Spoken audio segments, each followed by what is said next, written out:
عورت کا سب سے پہلا حق یہ ہے کہ اس سے درگزر کی جائے. درگزر کرو. اگر درگزر نہیں کرو گے تو ٹائم پاس نہیں ہوگا، وقت نہیں گزرے گا، کیونکہ ہر بیوی ہی ٹیڑھی ہے. ہر بیوی.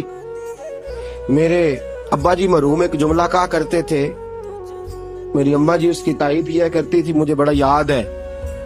وہ ہم بھائیوں کو جب کبھی جھگڑا ہوتا تھا نا، میاں بیوی کا ہو بھی جاتا ہے جھگڑا، رسول پاک علیہ السلام کا بھی ہو جاتا تھا، اور یہ محبت کی لڑائی ہوتی ہے. تو ایک جملہ کہا کرتے تھے، فرمایا کرتے تھے تم اپنی بیویوں سے اس لیے اچھا سلوک کرو کہ تمہاری بہنوں کے ساتھ بھی اچھا کیا جائے گا. یہ اگر فطرتاً بیوی ٹیڑھی ہے تو بہن بھی تو ٹیڑھی ہے نا، فطرتاً عورت ہے نا وہ بھی ایک.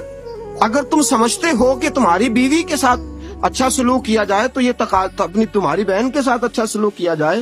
عزیز دوستو، ایک بات تو یہ، عورت سے درگزر کرو، جتنا ہو سکے درگزر کرو. حضور نے فرمایا جب جہالت دکھائے تو خاموشی اختیار کرو.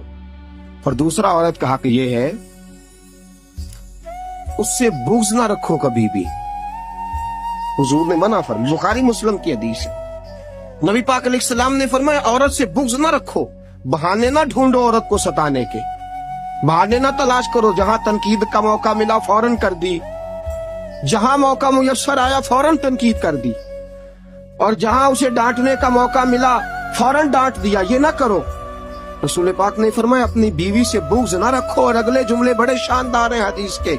حضور نے فرمایا اگر اس کے اندر خامیاں پائی جاتی ہیں تو خوبیاں بھی تو پائی جاتی ہوں گی نا. اگر کوئی خامی ہے جس کی وجہ سے تمہیں اچھی نہیں لگتی تو ذرا باقی کی اس کی زندگی اور باقی اس کا طرز حیات دیکھو نا، تمہیں خوبیاں بھی میسر آ جائیں گی.